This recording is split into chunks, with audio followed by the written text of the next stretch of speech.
Hello, I'm Lawson Bracewell, and I'm an esoteric astrologer. And what that means is that I'm interested in looking at an astrological chart as a wonderful game that's being played under the direction of the soul. That it's all an exercise in integrating the personality so that it becomes an effective vehicle for the consciousness that is attempting to have an experience that creates a greater instrument of service in the world. What I'm doing in this particular section is a dramatization about those who are Pisces. So I'm going to demonstrate first a Pisces individual who is in what we would call ordinary consciousness. They're concerned with their own personal life and avoiding pain and creating some success for themselves in life. At the second stage, I'm going to go like this, and I'm going to be representing a shift in consciousness as the person emerges out of just self-preoccupation and comes into an awareness that there also is another part of them that is yearning to have connection in terms of group and sharing and cooperation and service to other people. And this is a shift in consciousness, still within the theme of Pisces.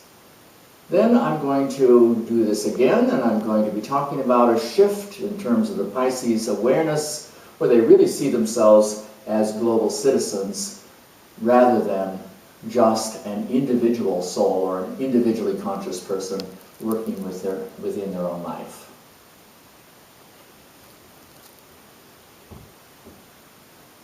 Oh, I don't know whether to be happy or sad, but I really think that a lot of good things are happening in my life.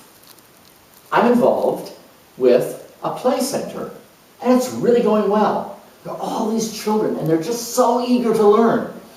And I love being there with them. I love the, cuddly, sit on my lap, read them a story.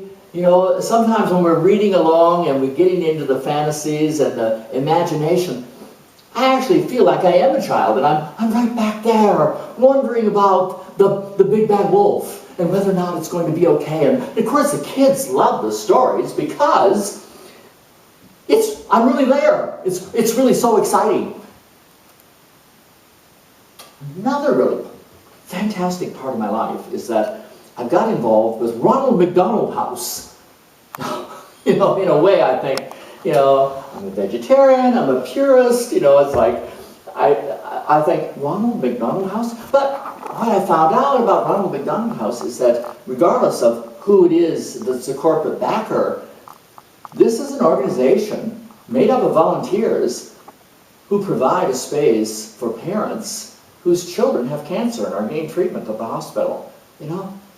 God, the tragic stories that I hear. It's amazing, like there's a woman there who has a 2-year-old with terminal cancer. Discovered it 1 month ago, and now, trying, she's got other children, she's trying to cope with the death of this child. Another woman there, she's trying to deal with the fact that she's got a brain-damaged child. It's never going to be a normal child. And I just get so much out of coming in and just sort of losing myself in trying to be available for these people. Of course, I do feel at times just completely drained by all of this as well. It's like, by the end of, one of those shifts at Ronald McDonald's House, I just come home and, you like a good red? I tell you, a good red is what I reach for every single time I come home. Just a couple glasses, and I got the rose back in my cheeks. Feel like it's okay. When I was younger, I used to do a doobie, but now I'm settling more into just, feeling quite comfortable with a couple of glasses of red wine. Close all the curtains and put on my favorite music. Oh, got a great stereo system. I'm just taken off into the other space. And if that doesn't do it for me, I've got my favorite videos, and you know, I love the good romances, you know, the ones that have happy endings. You know, they have all of the ups and the downs and the tragic stories, but you know at the end that it's love forever, and well, then I just go to sleep. And that's the end of my day. And you know, my mother stopped by and she said, well, what's ever going to become of you? You know, all this, you know, good stuff you're doing, but what does it add up to? I mean, you know, not making much money. You're not well educated. You don't really have much of a retirement plan. And I couldn't explain it to her.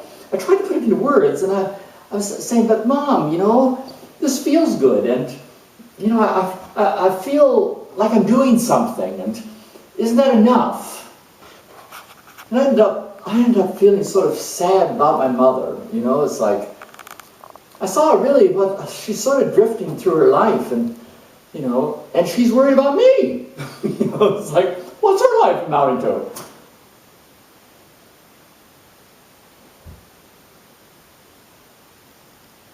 Well, I got some training. And in a way, what I'm doing isn't that much different than what I was doing before. But you know what the training did for me? It allowed me to go through this experience and come home and not need a couple of glasses of red. What I'm doing now is far more difficult than what I was doing before. I'm coordinating all of the hospice services in New Zealand, you know, and I'm not just coordinating it, but I'm there. I'm training people to take people through the dying process. And to stay real, I'm there for the dying process of these people. It's fabulous because it's not only an experience, which is something I can't really even describe to you, but it's like being present in church. It's like being present for God, being with someone while they go through the transition. You know, I feel incredibly privileged. But it also, you know, it feels to me as if I'm continuously growing spiritually. I don't know how to stay in it, and I don't know how to help anyone else to stay in it unless they are growing spiritually. You've got to believe in something. You've got to believe in, you know, God or a higher power or your own inner knowing in order to face what is probably the biggest fear that any human being has, which is just nothingness, extinction, and all of the culturally built up fears that go with it. But I feel charged by it. You know, I don't feel at the end of my time drained and like I want to escape. I don't watch my little wonderful high-class soap operas, I now call them. You know, it's like I didn't watch As the World Turns or Shortless Street or whatever the version was, but those videos that I watched were really much the same thing, and I find that I don't have any need for it. I come home, and you know, usually what I do is I just sit. I have a wonderful space that I've created for myself with, you know, a little waterfall in it, and there's incense, and I have all sorts of Tibetan bells scattered around it, and I find myself just playing. And as I'm playing, I'm finding, oh, wow, it's all connecting.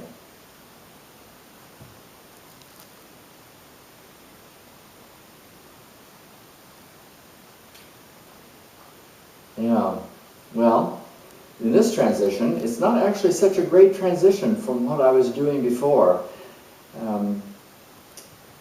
But in a way, I suppose, it is, because it extends it. You know, it's, I'm again at a world level. I'm a part of an NGO, an affiliated organization with the United Nations. And what we're working with is nations and people who've gone through incredible traumas. where there's genocide, where there's war, where there's absolute devastation. And we've constructed programs where everyone who's involved can sit in a sacred space and share all the pain, all the suffering, and it's supported by those who've reached states of consciousness where there's just waves of compassion for the process.